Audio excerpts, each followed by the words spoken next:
Selamat malam jemaat yang dikasihi Tuhan. Seperti biasa pada hari Rabu malam kita melakukan PA jemaat. Dan sekarang kita kumpul lagi di sini diwakili 5 orang dan kebanyakan di rumah. Kiranya kita semua boleh mendengar apa yang disampaikan Rasul dalam 1 Petrus 4 dan 5 pada malam ini. Untuk itu mari kita bernyanyi dari PKJ 232 ayat pertama dan kedua.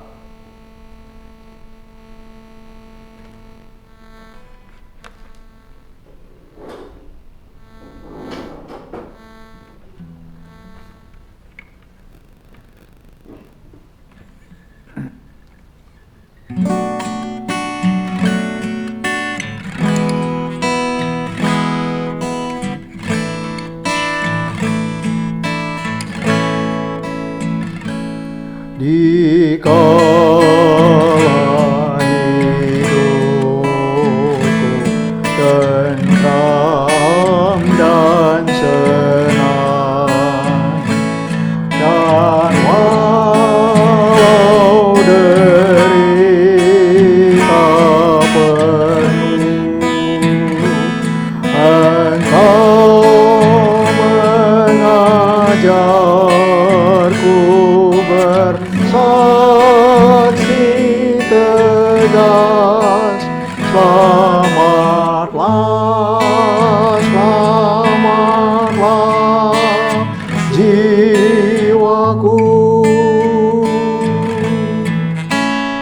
Selamatlah jiwaku.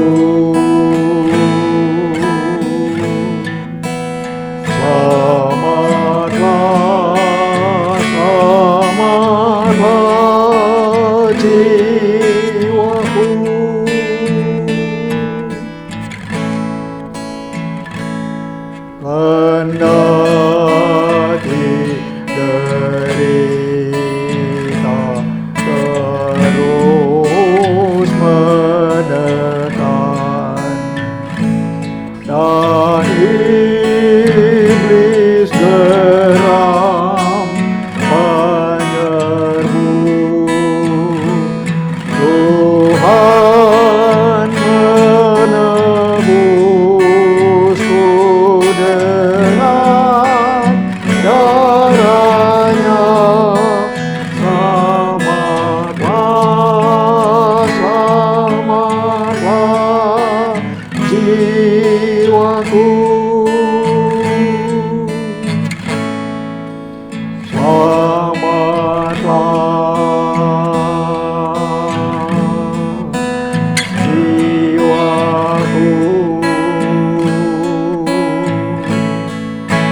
Selamatlah, selamatlah jiwaku.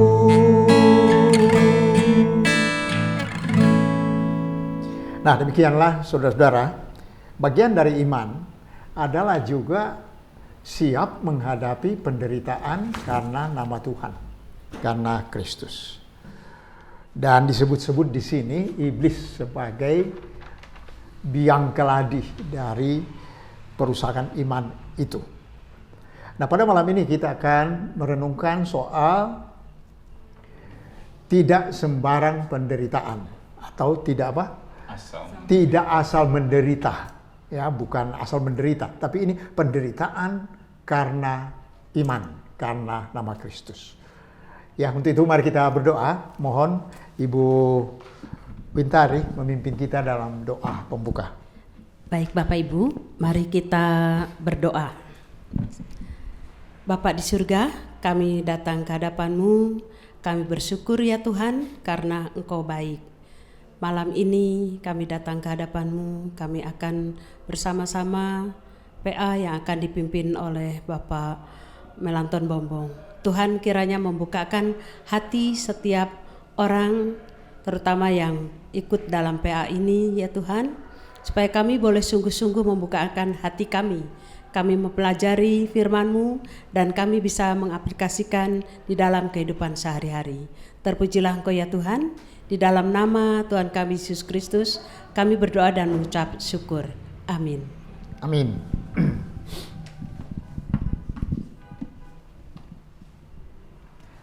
Marilah saudara-saudara kita membaca 1 Petrus pasal 4. Mulai ayat 12 sampai 14. Kemudian disambung pasal 5 ayat 6 sampai 11. Saya bacakan dari terjemahan baru 2, dan saudara yang memegang HP atau Alkitab tapi terjemahan baru yang pertama akan melihat perbedaan mungkin kata, mungkin susunan kalimat, tapi ini lebih mudah bagi pembaca modern karena diterjemahkan menurut bahasa kita yang kita pakai setiap hari. 1 Petrus 4 mulai ayat 12. Saudara-saudara yang terkasih, janganlah heran akan nyala api derita yang datang kepadamu sebagai ujian, seolah-olah ada sesuatu yang luar biasa terjadi atas kamu. Sebaliknya, bersukacitalah sesuai dengan bagian yang kamu dapat dalam penderitaan Kristus, supaya kamu juga boleh bergembira dan bersukacita pada waktu Ia menyatakan kemuliaannya. Berbahagialah kamu jika kamu dihina karena nama Kristus, sebab roh kemuliaan, yaitu roh Allah, ada padamu. Dilanjutkan dengan pasal 5, mulai ayat 6. Karena itu, rendahkanlah dirimu di bawah tangan Tuhan yang kuat, supaya kamu ditinggikannya pada waktunya. Serahkanlah segala kekhawatiranmu kepadanya, sebab Ia memelihara kamu. Waspadalah dan berjaga-jagalah. Lawanmu, si iblis, berjalan keliling sama seperti singa yang mengaum-aum dan mencari orang yang dapat ditelannya. Lawanlah dia dengan iman yang teguh, sebab kamu tahu bahwa saudara-saudaramu di seluruh dunia menanggung penderitaan yang sama. Allah, sumber segala anugerah, yang telah memanggil kamu dalam Kristus kepada kemuliaannya yang kekal, akan melengkapi, meneguhkan, menguatkan, dan mengokohkan kamu sesudah kamu menderita untuk sementara. Dialah yang punya kuasa sampai selama-lamanya. Amin. Nah, demikianlah pembacaan dari 1 Petrus 4 dan 5 ya, pasal 4 ayat 12 sampai 14 dan 5 ayat 6 sampai 11. Saudara-saudara, yang menerima surat ini pertama kali ya adalah orang-orang Kristen di Turki bagian barat sekarang, ya.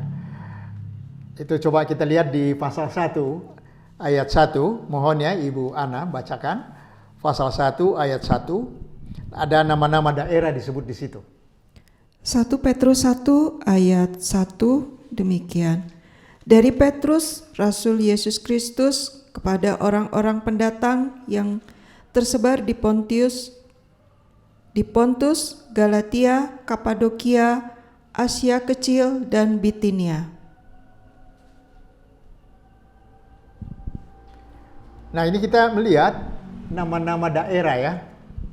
Galatia, Kapadokia, dan lain-lain. Itu daerah di Turki bagian barat.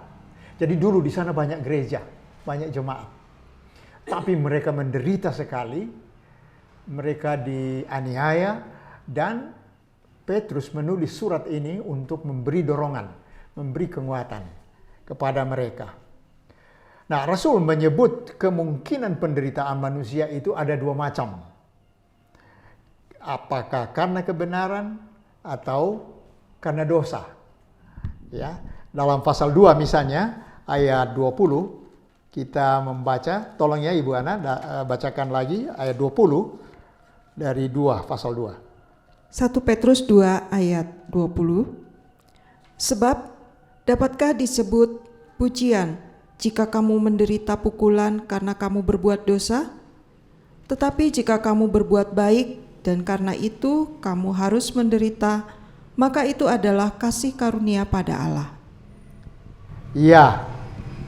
Jadi kalau orang Kristen berbuat dosa lalu menderita, ya itu tidak ada nilainya. Itu tidak dibicarakan di sini. Tapi kalau berbuat benar, berbuat baik, beriman, lalu dianiaya. Nah, ini yang dibicarakan Rasul. Menderita karena kebenaran, karena nama Tuhan. Nah, inilah yang dilanjutkan di dalam pasal 3 sampai pasal 5 soal penderitaan karena iman. Ya, supaya meneguhkan iman orang Kristen. Nah, saudara, dalam setiap zamannya, dalam setiap masa, setiap negeri, selalu saja ada beragam resiko kalau kita percaya kepada Kristus.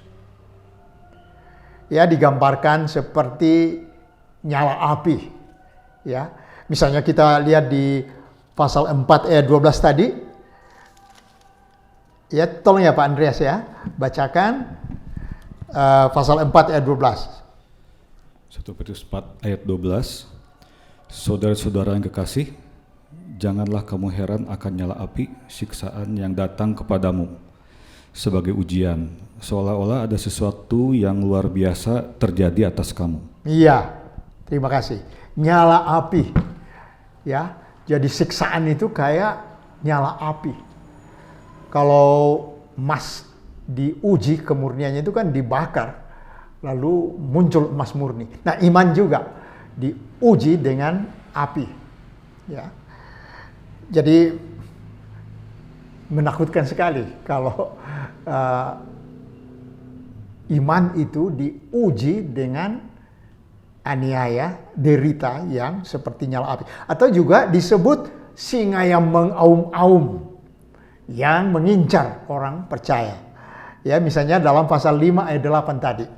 Tolong ya Pak Andreas baca lagi. Pasal 5 ayat 8. 5 ayat 8. Sadarlah dan berjaga-jagalah. Lawanmu si iblis berjalan keliling sama seperti singa yang mengaum-ngaum dan mencari orang yang dapat ditelannya. Iya. Ya, jadi singa itu kan binatang liar yang menerkam. Di negeri-negeri Asia juga banyak jenis penderitaan karena iman. Ya, termasuk negeri kita juga ada misalnya diskriminasi, ya, dalam kehidupan bersama, suka dibully istilahnya ya sekarang ya.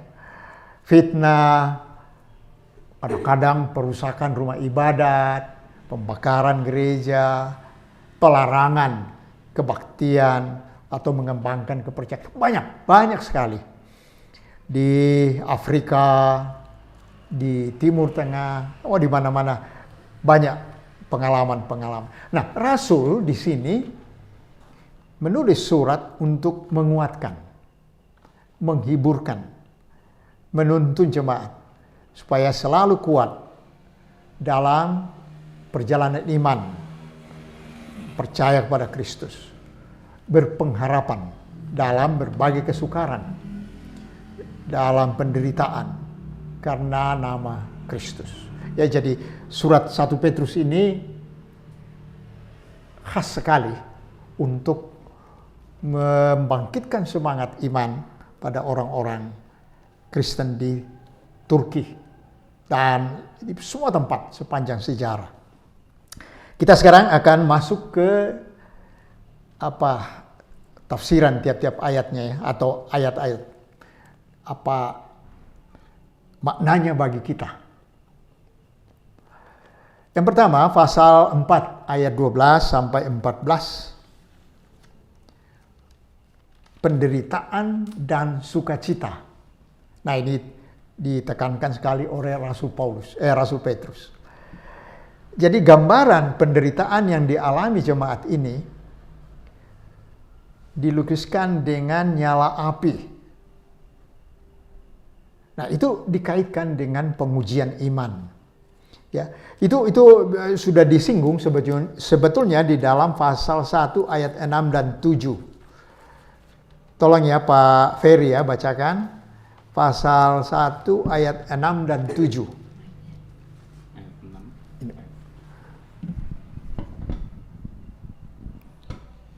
Hendaklah saudara-saudara sungguh-sungguh bergembira. Bagi saudara akan ada sukacita yang menakjubkan. Meskipun sementara masih hidup di dunia ini, saudara harus menghadapi banyak kesukaran.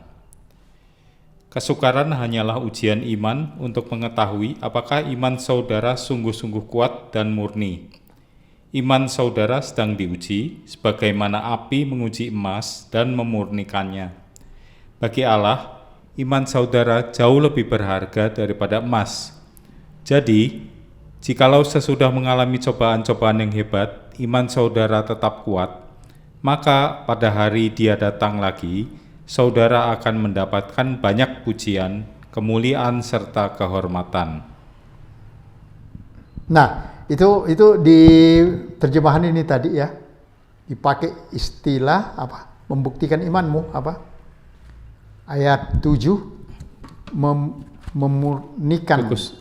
Untuk memurnikan sebagaimana api menguji emas dan memurnikannya. Oh ya, ya. Kalau di terjemahan 2 ini dikatakan dimaksudkan untuk membuktikan kemurnian imanmu. Membuktikan. Jadi penderitaan itu justru menjadi cara untuk menguji apakah iman ini murni atau ya sapuan ya dihias-hias, cuma hiasan, abal-abal, bikinan-bikinan. Ya. Tapi justru ini api untuk menguji imanmu. Karena itu mereka harus bersukacita, dikatakan sih, bersukacitalah kalau itu tiba. Nah ini yang sukar ya, saudara-saudara ya. Ngomong di sini dalam ruangan yang tenang cukup enak ya, menderita bersukacitalah. Tapi kalau betul-betul mengalami, Petrus memesankan supaya bersukacitalah karena itu cara pemurnian, membuktikan imanmu itu sungguh-sungguh sejati. Ya. Karena itu mereka dalam pengalaman itu harus merasakan makna dari penderitaan itu. Itu ditulis juga di dalam ayat 6 dan 8. Tadi sudah dibaca 6 dan 7, sekarang baca 6 dan 8. Pak Ferry tolong ya. Hendaklah saudara-saudara sungguh-sungguh bergembira. Bagi saudara akan ada sukacita yang menakjubkan. Meskipun sementara masih hidup di dunia ini, saudara harus menghadapi banyak kesukaran. 8. Ayat 8. Saudara mengasihi Dia walaupun saudara belum pernah melihatnya. Walaupun belum melihatnya, saudara percaya kepadanya. Bahkan sekarang pun saudara mengalami sukacita yang tidak terkatakan, yang berasal dari surga. Iya. Jadi itu nanti dibaca lagi Pak ini Pak. Tuhan Yesus sendiri pernah mengucapkan itu dalam Matius 5 ayat 12. Tolong ya Pak Ferry ya.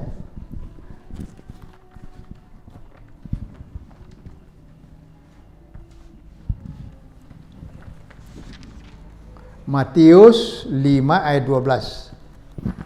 Matius 5 ayat 12. Bersukacitalah dan bergembiralah, karena pahala yang tak ternilai telah tersedia bagi kalian di surga. Ingatlah nabi-nabi pada zaman dahulu juga dianiaya. Nah, di sini di terjemahan baru ini dikatakan bersukacita dan bergembiralah karena upahmu besar di sorga. Tadi disebut apa? Bersukacitalah dan bergembira karena pahala yang tak ternilai. Ya, upahmu besar di sorga. Pahala yang tak ternilai telah tersedia bagi kalian di surga. Ya. Nah, jadi ada akibat langsung dari kesediaan orang Kristen menerima itu demi nama Tuhan itu di sorga sebagai upah. Ya, juga harus dipandang sebagai cara kita mengambil bagian dalam penderitaan Kristus. Ya, jadi kalau kita menderita karena iman, itu kita seperti sedang mengikuti jejak Yesus, sedang ada di dalam ambil bagian di dalam pengalaman Tuhan Yesus. Ya. Ini kita lihat di dalam Matius 10 ayat 22 sudah pernah dikatakan oleh Tuhan Yesus. Mohon Ibu Lani ya bacakan Matius 10:22. Matius 10 ayat 22. Dan kamu akan dibenci semua orang oleh karena namaku. Tetapi orang yang bertahan sampai pada kesudahannya akan selamat. Ya, jadi nama Tuhan cukup untuk menjadi penyebab seseorang itu dibenci. Ya. Jadi sukacita itu, saudara-saudara, yang dialami di sini menghasilkan sukacita masa depan dalam kemuliaan Kristus. Ya, pasal 4 ayat 13 tadi ya, tolong Ibu Lani lagi. Pasal 4 1 Petrus 1 Petrus ayat 4 ayat 13. Sebaliknya, bersukacitalah sesuai dengan bagian yang kamu dapat dalam penderitaan Kristus, supaya kamu juga boleh bergembira dan bersukacita pada waktu Ia menyatakan kemuliaannya. Jadi ada hubungan langsung antara penderitaan yang dialami di sini karena nama Tuhan dengan sukacita yang disediakan. Ya. Jadi bersukacita mengalami penderitaan di sini juga akan menerima sukacita di masa depan yang di bawah dalam kemuliaan Kristus pada akhir zaman. Nah, jika orang percaya, orang Kristen ya, anggota jemaat, menghadapi hal itu dengan sikap positif, sikap bahagia, maka ini menjadi tanda roh Allah, roh kemuliaan ada pada orang itu. Ya, ini dikemukakan oleh Tuhan Yesus dalam Yohanes 16 ayat 14, juga oleh Rasul Paulus dalam 2 Korintus 3 ayat 8. Ya. Tolong ya Ibu Intar ya, bacakan Yohanes 16 14 dan 2 Korintus 3 18. Yohanes 16 ayat 14. Ia akan memuliakan aku, sebab ia akan memberitakan kepadamu apa yang diterimanya daripadaku. Kemudian pada 2 Korintus 3 ayat 18, dan kita semua mencerminkan kemuliaan Tuhan dengan muka yang tidak berselubung, dan karena kemuliaan itu datangnya dari Tuhan yang adalah roh, maka kita diubah menjadi serupa dengan gambarnya dalam kemuliaan yang semakin besar. Nah, ini menarik sekali ya, dalam 1 Petrus 4 ayat 14 ini.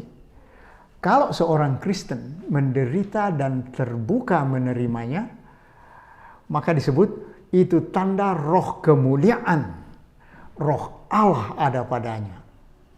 Ya. Roh kemuliaan, atau dalam 2 Korintus tadi dikatakan mencerminkan kemuliaan Allah. Ya. Dan itu sungguh menawan kalau ada orang yang menderita karena imannya, lalu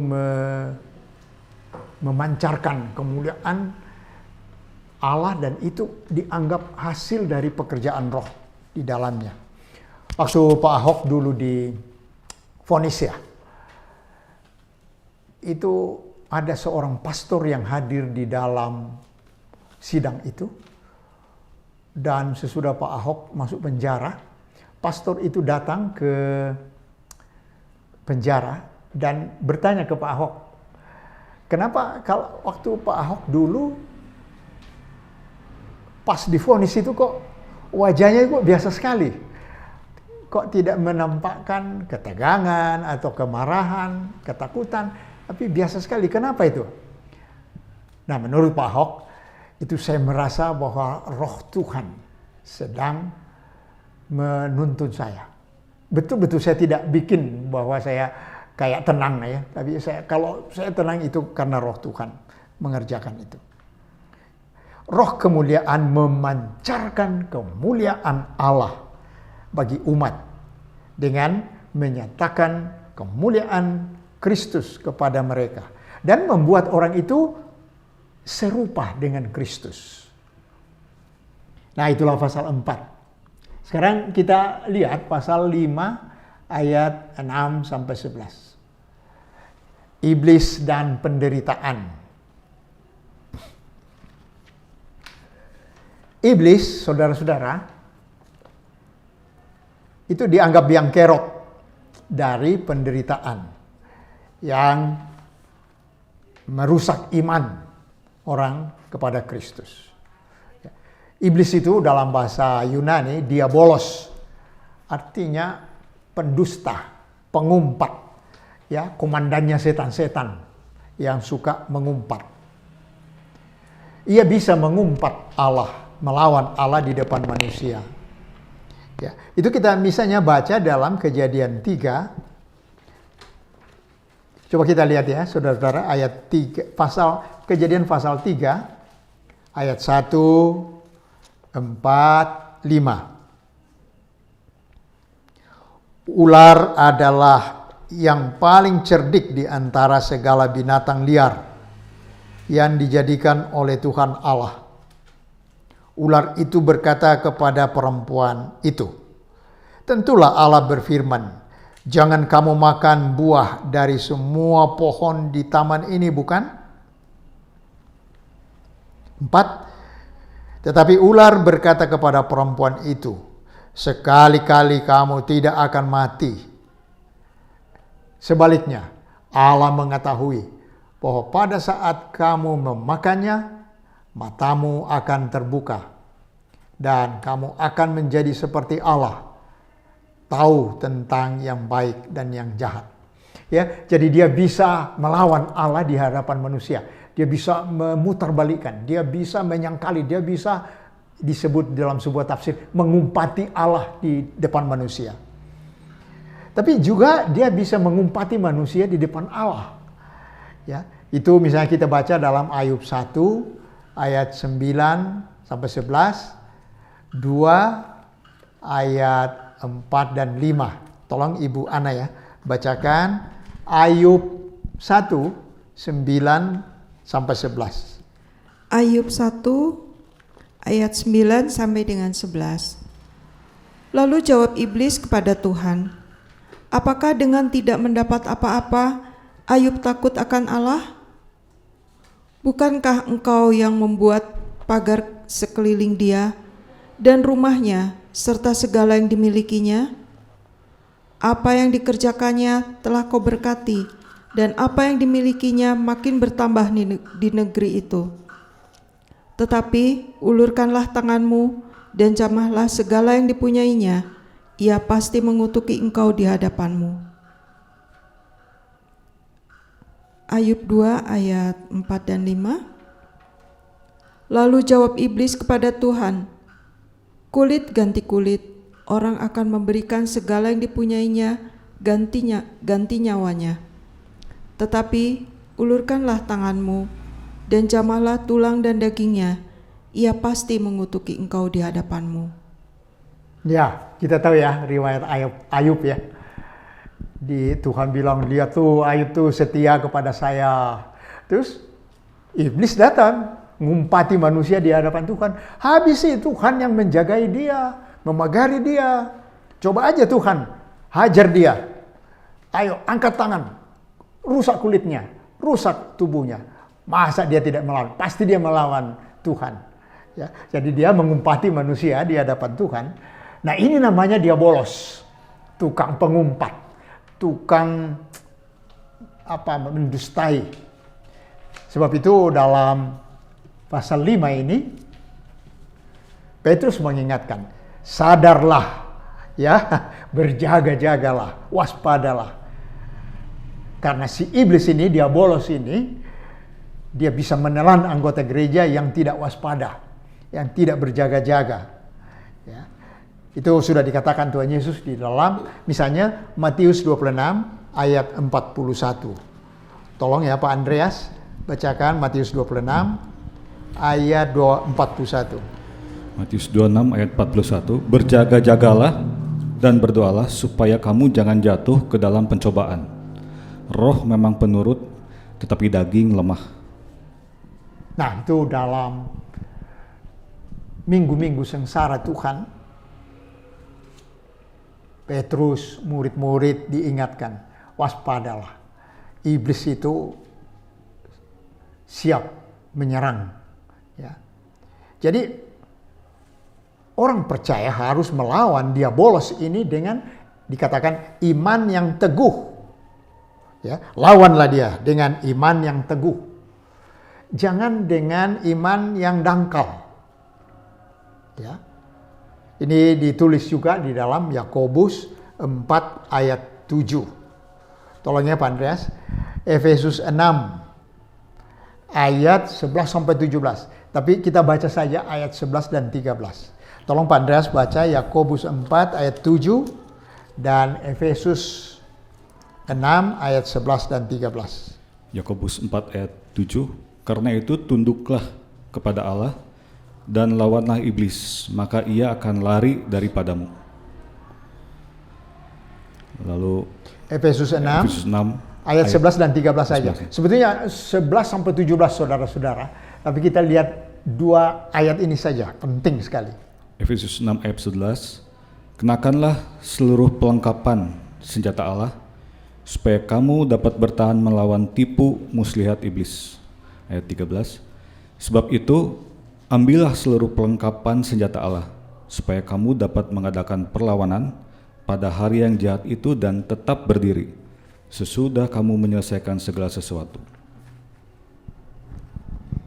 Nah, ada tekanan di sini untuk melawan iblis itu. Jangan dengan iman yang dangkal, tapi iman yang teguh. Antara lain, kalau pakai senjata rohani, pakai semuanya. Pakai, ya, diulang 2 kali, ayat 11. Pakailah segenap perlengkapan, ya, senjata Allah. Diulang ayat 13. Pakailah. Jadi jangan pakai 1 atau 2 senjata saja, ya.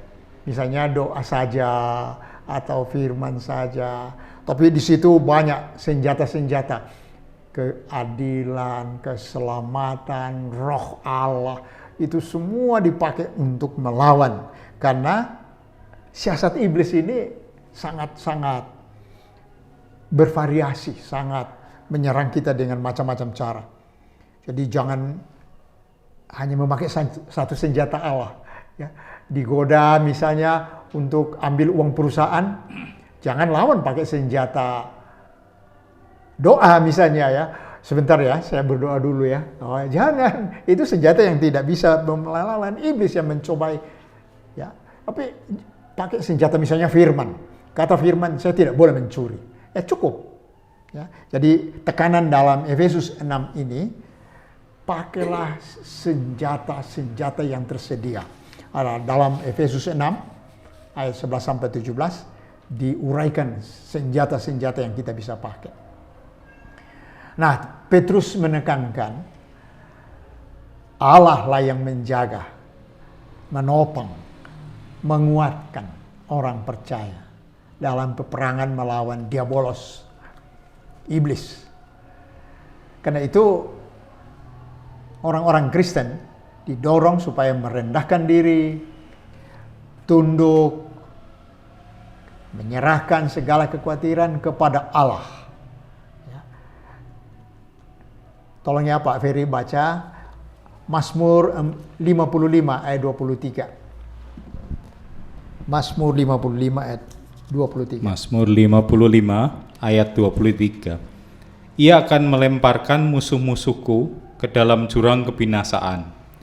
Para pembunuh dan penipu tidak akan hidup lebih daripada setengah umur mereka.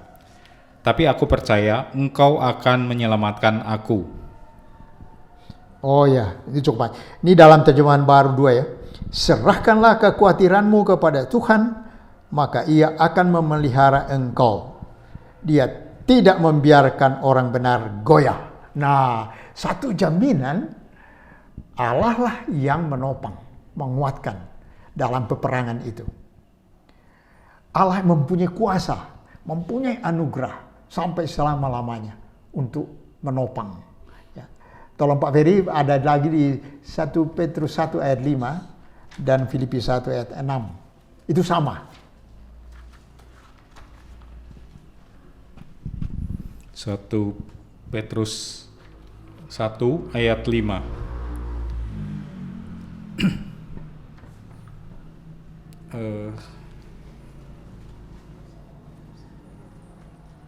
Di dalam kemahakuasaannya Allah akan menjaga supaya saudara dengan selamat sampai ke surga untuk menerima karunia itu.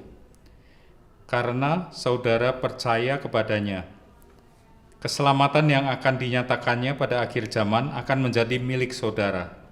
Ya, ini terjemahan bahasa Indonesia sehari-hari ya? Iya. Ya. Dipelihara dalam kekuatan Allah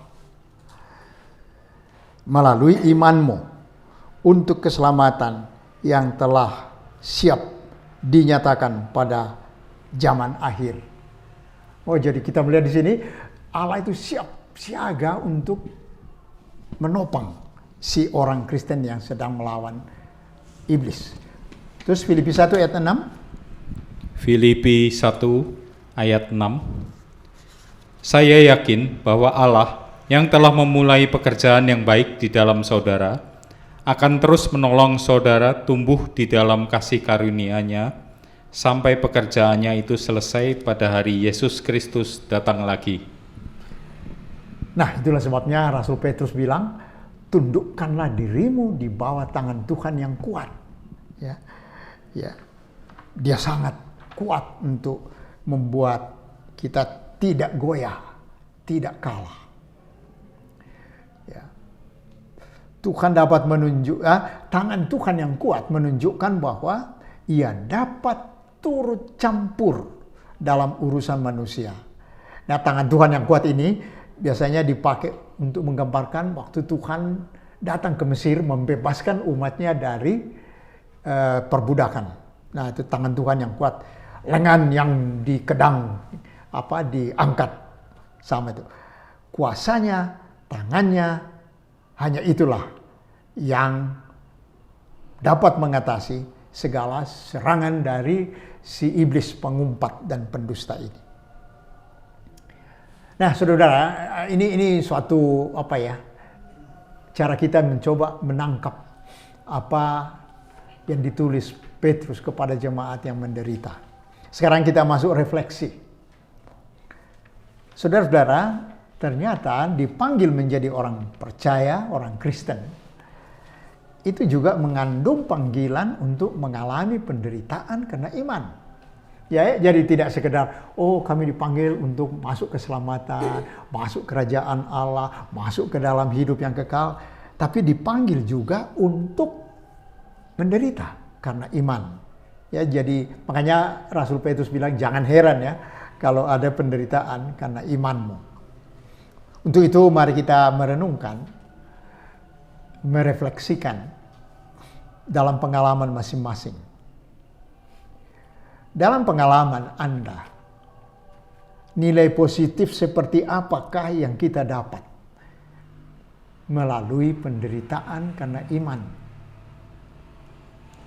Ya itu kira-kira ya, yang hadir juga boleh memberi apa yang Anda peroleh dari kesediaan, keterbukaan menjalani penderitaan karena nama Tuhan, karena iman. Silakan, siapa saja yang mau bagi-bagi. Kalau yang di rumah susah, tapi yang hadir aja. Siapa? Boleh saya ya? Ya. Ini menarik sekali ya yang disampaikan tadi, kita dengar bersama, menderita karena iman. Kemudian judulnya yang hari ini itu kan tidak asal menderita. Saya pengalaman begini dalam pekerjaan ya. Saya bekerja di pendidikan Kristen ya, pendidikan Kristen. Saya waktu itu nggak terlampau memperhatikan, karena kalau kita bekerja itu kan inginnya mendapat kedudukan yang terbaik ya. Kemudian kalau kedudukan terbaik tuh inginnya kan berarti orang nomor 1 yang dihargai ya. Tapi ternyata pas saya ini diberi renungan menjadi pemimpin yang melayani. Ya kan harapannya kalau pemimpin tuh ya dialah yang dapat nomor 1 dihargai. Melayani dan keteladanannya adalah Kristus. Tadi sangat ini ya, saya betul-betul merasakan saya harus melayani. Kemudian di sana ada gambar tuh di kantor saya tuh, Bu, nanti Ibu pemimpin yang melayani ya. Ada gambar Tuhan Yesus sedang mencuci kaki murid-muridnya. Jadi saya bilang, ya. Terus teman saya gini, kok mau sih kamu, katanya gitu. Sedang susah begini, jadi pemimpin di masa-masa sulit itu berat loh, katanya gitu. Karena jangan mengharapkan ingin dilayani tapi melayani. Terus kemudian betul juga ya, saya semua orang membayangkan kan rebutan ya kalau kursi itu. Jadi DPR juga rebutan. Kemudian jadi orang nomor 1 seperti teman saya kemarin waktu dia ikut kompetisi jadi hakim tinggi, sama saya diskusi nih dengan teman saya. Saya ingin tahu dulu bagaimana dia itu. Karena kebetulan dia Muslim, saya Kristen, diskusi nih, ada diskusi. Win, selamat ya, Anda jadi nomor 1 ya. Iya, saya juga selamat ya, Anda jadi orang nomor 1 juga. Sama-sama ikut kompetisi ya, kita di tesnya lumayan berat ya. Gimana pengalaman Anda aja dulu, saya bilang.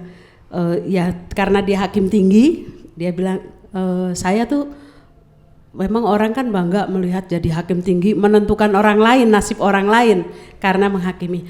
Tapi saya ya, saat saya mau mengadili, memutuskan itu, saya betul-betul merenung. Saya doa puasa. Karena apakah yang saya sampaikan ini, saya putuskan ini, itu kehendak Tuhan atau bukan. Jadi saya kadang-kadang gak bisa tidur selama 3 hari, apalagi kalau itu memang yang betul-betul ini. Jadi iya kan, dia 3 hari doa puasa. Oh, doa puasa kamu ya. Kalau kamu, katanya ke saya, ya sama juga saya, bayangan saya ya kalau jadi orang nomor 1 tuh ya enak. Ternyata kita itu justru harus melayani bagaimana kita mensejahterakan orang lain. Ya, tapi ya saya seperti yang tadi disampaikan oleh Pak Bombong ya, kalau kita berserah kepada Tuhan, mensyukuri seperti Pak Ahok, kenapa di saat menderita dia tidak menunjukkan wajah yang sedih sekali atau divonis seperti itu, dia menderita sekali, kenapa saya diperlakukan seperti itu. Kadang-kadang orang nggak tahu ya bahwa sebenarnya di dalam hati sih pasti ada rasa sedih itu, tetapi kalau kita berserah ya, tadi dikatakan bahwa kita berserah, minta pertolongan Tuhan, minta Tuhan tuh memimpin, Tuhan sendiri memang betul yang memberi kekuatan. Walaupun kadang-kadang ya kita dari segi kedagingan kita kan kita kecewa juga, ada rasa kecewa itu ada, bahwa kenapa saya harus yang justru harus betul-betul membuat orang lain itu lebih berharga, lebih bahagia, lebih sejahtera. Tapi setelah saya ini ya pengalaman dalam kehidupan sehari-hari dalam pelayanan itu kan bukan berarti harus melayani di gereja saja ya, tetapi dalam pelayanan kita sehari-hari sebagai pegawai maupun kita anggota masyarakat, melayani itu memang butuh pengorbanan. Tapi pengorbanan itu mesti diberikan dengan sukacita, betul, sukacita itu memang kita harus minta juga ternyata kepada Tuhan supaya kita diberikan sukacita di dalam hati kita. Karena kalau kita nggak minta juga kadang-kadang godaan itu selalu ada tuh Pak Bombong. Godaan tuh, aduh kenapa ya kok saya begini, kadang-kadang itu selalu ada. Tapi kalau kita memang minta kepada Tuhan, minta dikuatkan, minta dipimpin, Tuhan itu menjawab. Itu saja pengalaman saya. Terus ada nggak semacam penderitaan yang muncul karena jabatan itu? Wah, ada orang yang menginginkan tapi kok dia yang dapat gitu. Nah, ada nggak? Ada. Pernah saya waktu itu begini, saya mau pergi nih.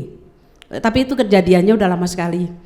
Harapan saya, mumpung ada kesempatan, saya pergi ke kalau dulu ke Kemenristek Dikti. Kalau saya sekarang ini Kementerian Pendidikan dan Kebudayaan.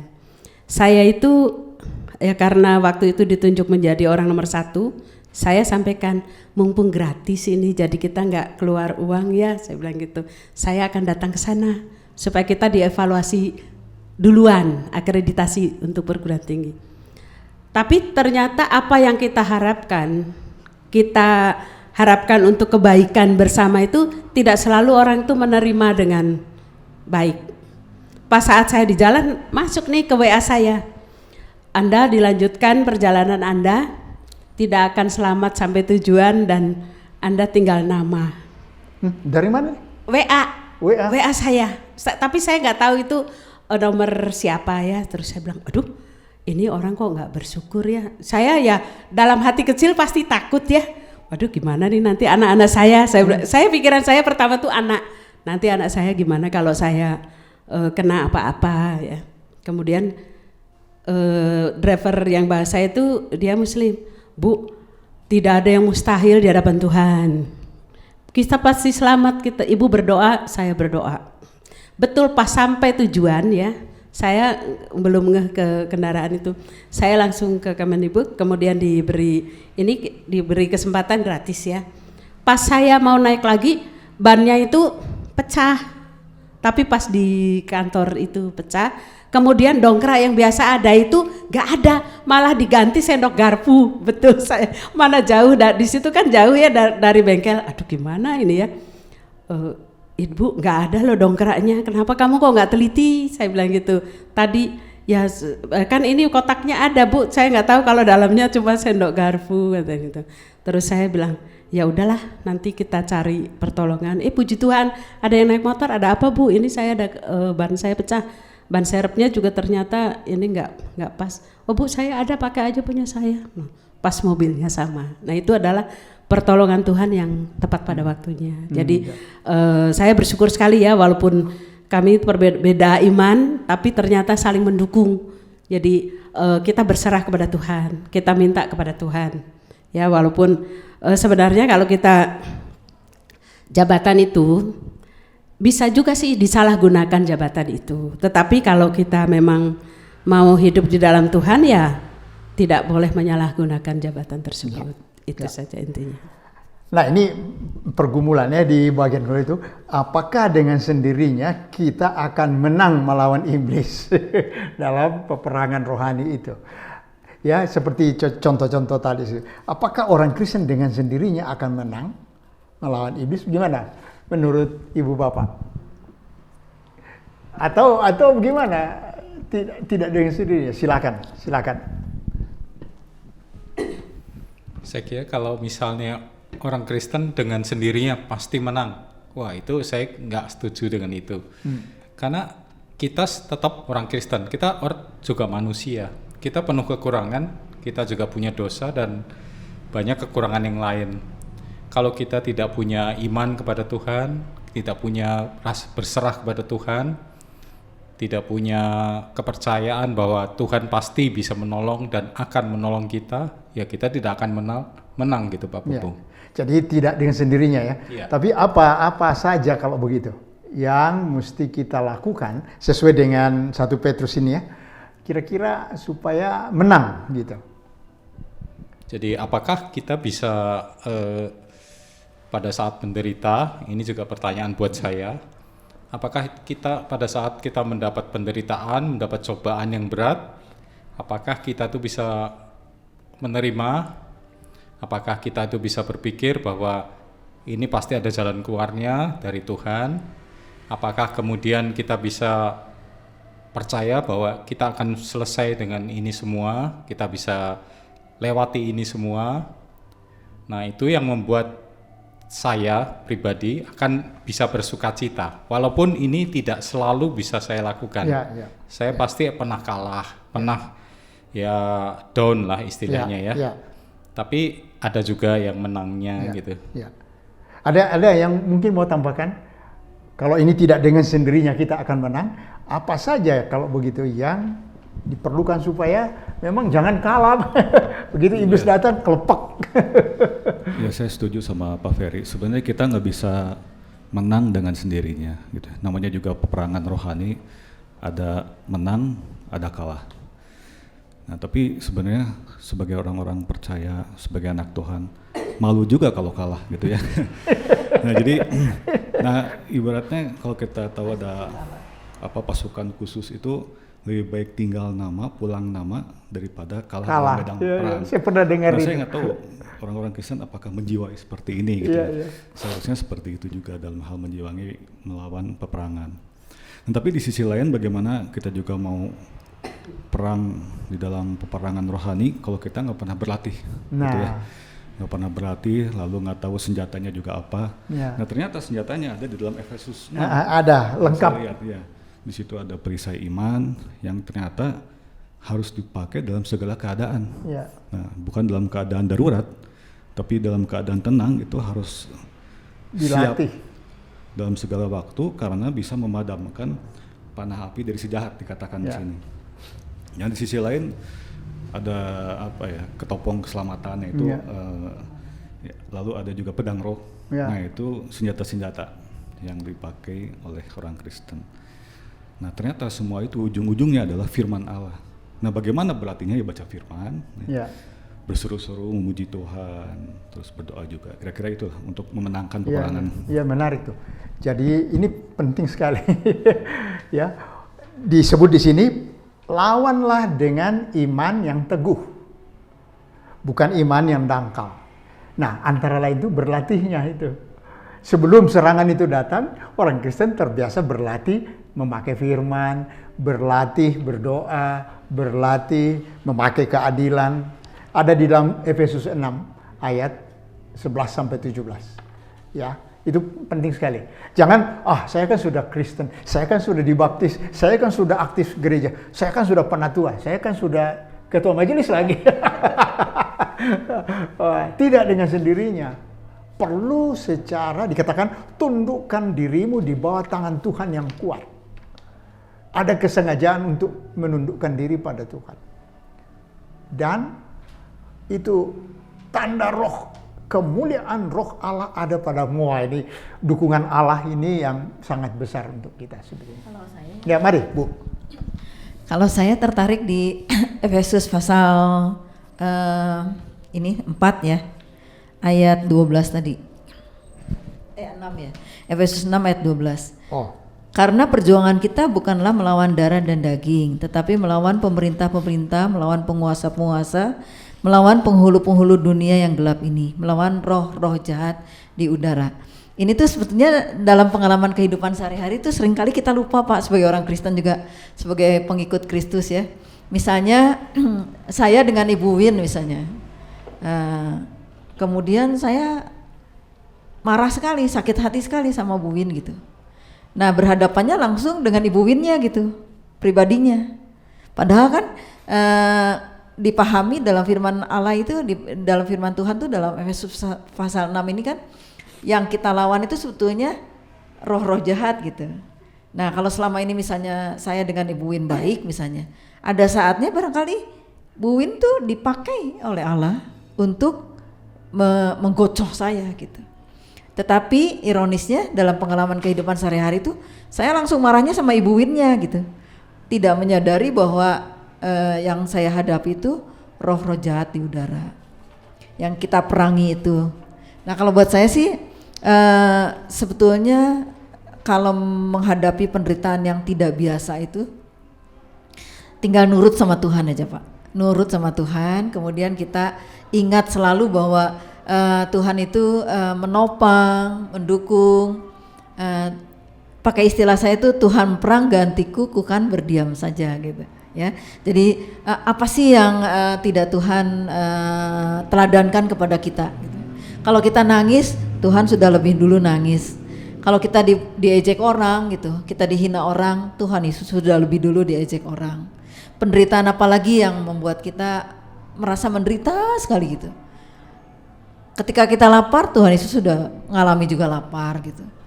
Ya, jadi segala sesuatunya sudah diteladankan oleh Tuhan bahwa nih aku udah lebih dulu loh, bahkan mati di kayu salib untuk menebus kita gitu. Jadi kalau kita mengikuti menyimak apa yang tadi Pak Melanton Bombong, Pendeta Melanton Bombong sampaikan itu dalam pemahaman Alkitab dengan tema yang tidak biasa nih ya, penderitaan yang tidak biasa itu sebetulnya meneguhkan kita lagi, mengingatkan kita lagi pada malam hari ini bahwa semuanya itu sebetulnya kita dikuatkan oleh Tuhan sendiri. Jadi kan tidak tiba-tiba kita berhadapan dengan kesulitan kemudian kita buka Alkitab dulu, enggak gitu. Tetapi sejauh mana pengalaman kita beriman kepada Tuhan dan belajarnya tidak habis-habis ya Pak ya, sampai Tuhan panggil barangkali kita terus kita belajar dan diperbaharui, diingatkan kembali oleh Tuhan, itu tuh menjadi suatu pengalaman yang buat orang yang tidak kenal Tuhan tuh penderitaan gitu. Tapi buat orang yang menderita karena percaya kepada Tuhan itu air mata keluar dari mata secara fisik itu. Tetapi hatinya bersorak-sorai. Itu kemenangan orang yang percaya beriman kepada Tuhan dalam menghadapi penderitaan dalam hidupnya. Saya pikir seperti itu Pak. Ya, ini menarik sekali. Jadi kadang-kadang ada yang diutus untuk memperbaiki kita, tapi karena tidak berkenan lalu saya musuhi. Ini menarik sekali. Jadi mungkin harus begini ya, introspeksi, jangan-jangan ini utusan Allah ini.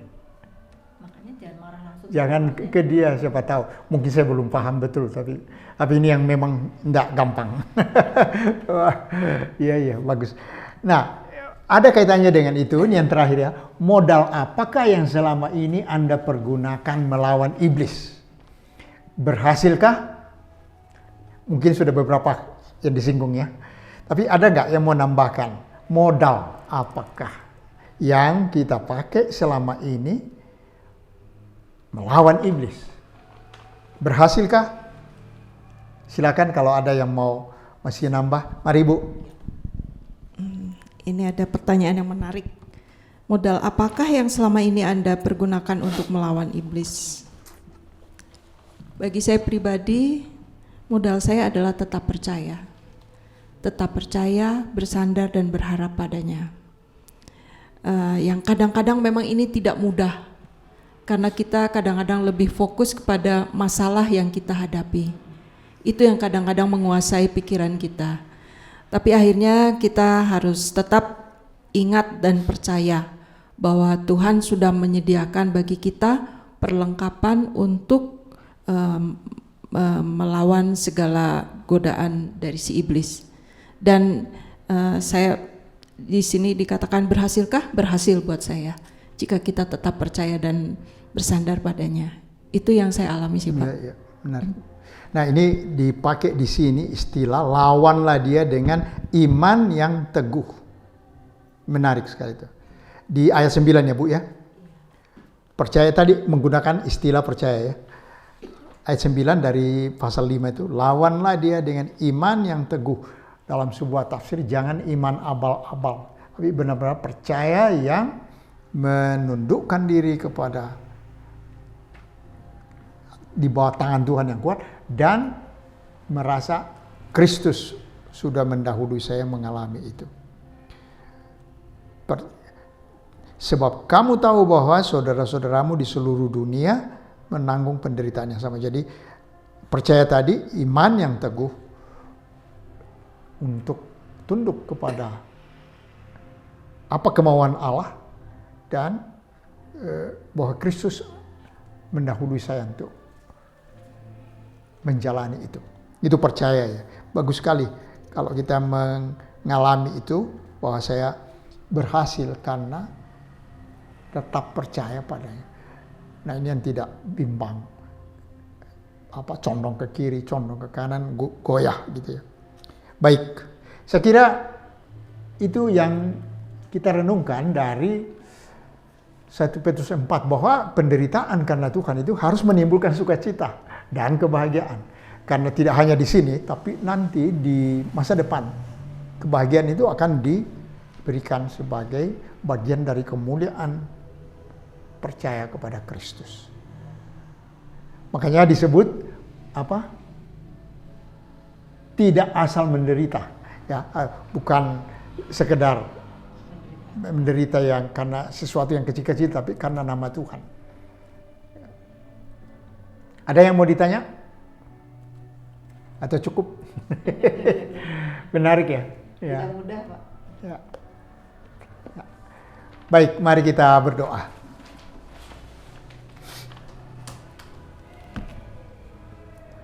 Ya Bapa, terima kasih kami boleh belajar dari Alkitab, dari firman, untuk meneguhkan iman, cara-cara kami mengikut Kristus yang mungkin sekali akan mengalami penderitaan.